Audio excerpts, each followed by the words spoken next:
Well, this is our time for the Lord's Supper, and I'd like to share just a few comments to help us get our focus where it needs to be on the purpose of the Lord's Supper, the elements that we celebrate here, that remind us. So recently, and I say in the last couple of years, it seems like recently is getting longer and longer, but recently in the last few years, in both the U.S. and around the world, it seems like there's been a lot of shaking of the foundations of society, of the economy, of governments, of our healthcare system, and of our health, of education, of what feels safe and secure. I think of the economic inflation that's going on right now that's fearful to think about how it can negatively or is negatively impacting our lives. And the fears of supply chain shortages and the concern about whether there may be enough food or even things like toilet paper in stores and so forth, or the authoritarian mandates that have seemed to deny our understanding of constitutional rights and destroyed our trust in our leaders to protect those rights. Think of the riots in cities and the violence in schools and in the workplace over the past couple of years.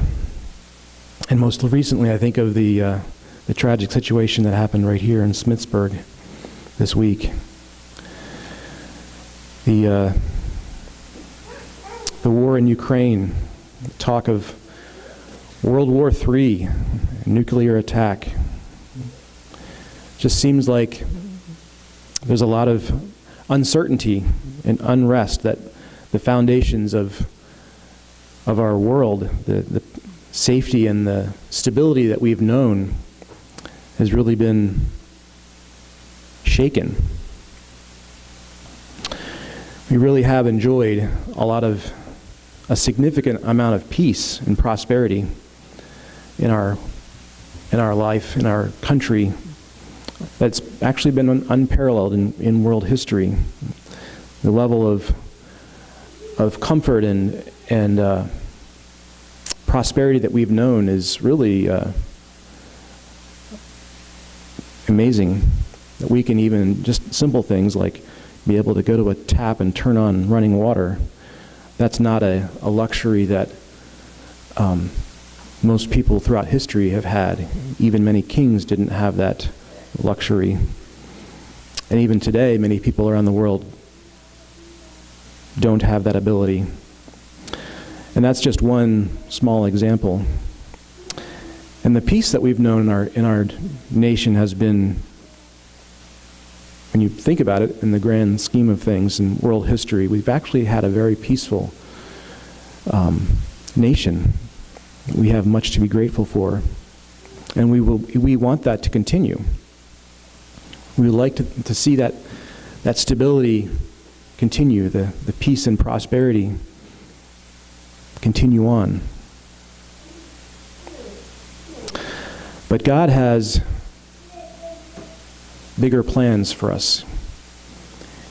He has a desire to focus our attention not on this life and the peace and the prosperity that we want to have and enjoy in this life, but He wants us to have our eyes and our focus on His kingdom, on eternity, and ultimately on Him. And He uses difficulty, sorrow, disappointment, personal challenges, or national problems. He uses these issues, or I should say He can use these issues if we let Him, to focus our eyes properly where they should be.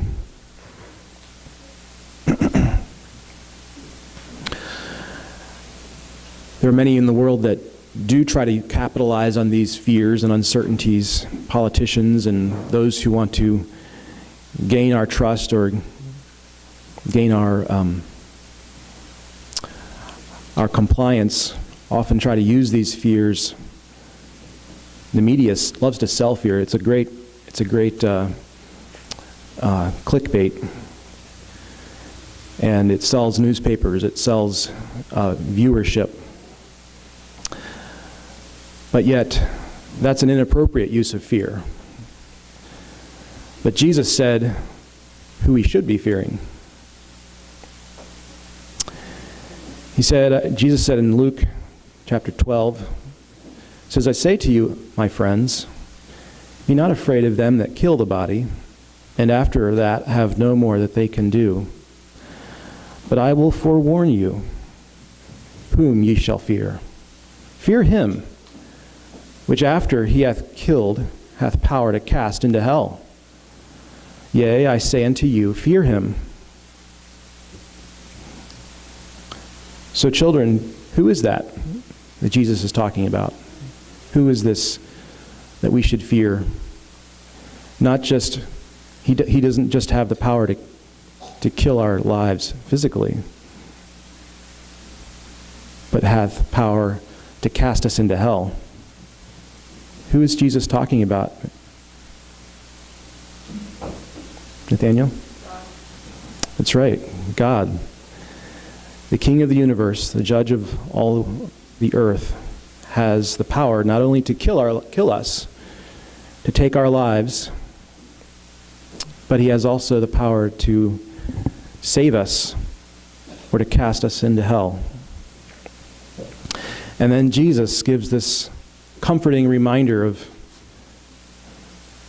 this God. He says, "Are not 5 sparrows sold for 2 farthings?"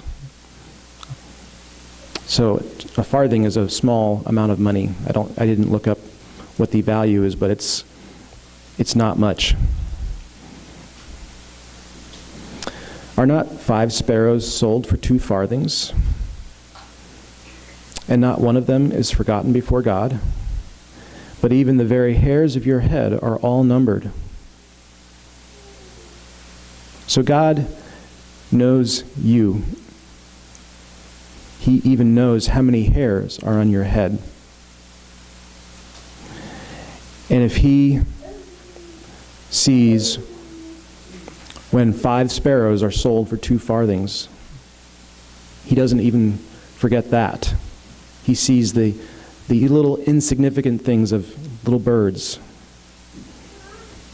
If he doesn't miss that small detail, how much more does he not miss the small details of our lives?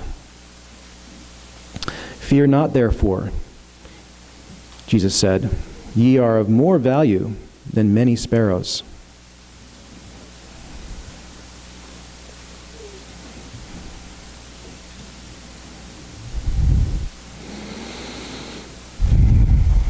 In Hebrews, there's a verse, in Hebrews 12, it says, "Wherefore, we, receiving a kingdom which cannot be moved, let us have grace, whereby we may serve God acceptably, with reverence and godly fear."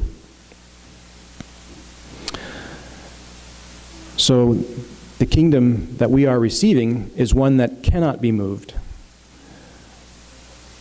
And that's in contrast to the kingdoms of this earth, which are being shaken, and which will be shaken.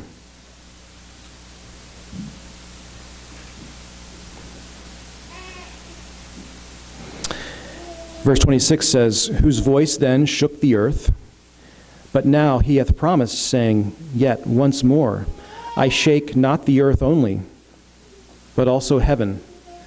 And this word, yet once more, signifies the removing of those things that are shaken, as of things that are made, that those things which cannot be shaken may remain."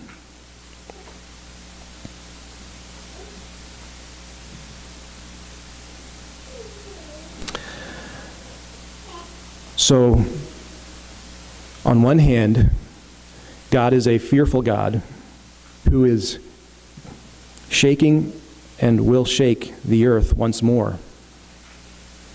But on the other hand, he's reminded us of his love, and that we should not fear the things that we see around us, the fearful things of this earth, but that we should fear him, because not only does he have the power to cast us into hell, but he loves us. He knows us. He cares for us more than little sparrows.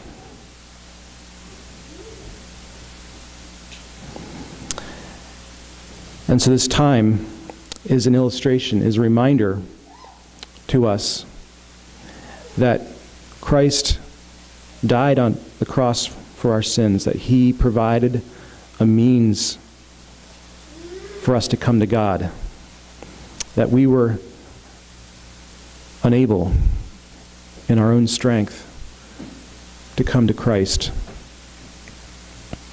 But God provided the means, the covering for our sins, that we can come. And it says that ye are come unto Mount Zion, and unto the city of the living God, the heavenly Jerusalem, and to an innumerable company of angels, to the general assembly and church of the firstborn, which are written in heaven, and to God, the judge of all, and to the spirits of just men made perfect, and to Jesus, the mediator of the new covenant, and the blood of sprinkling that speaketh better things than that of Abel.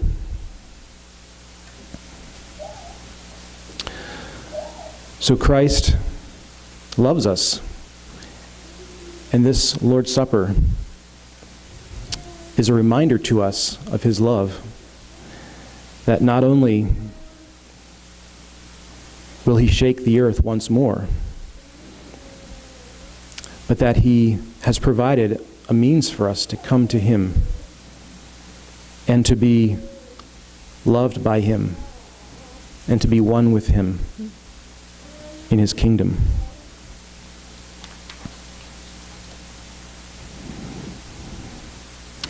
Could I have two people help to share the Lord's Supper elements?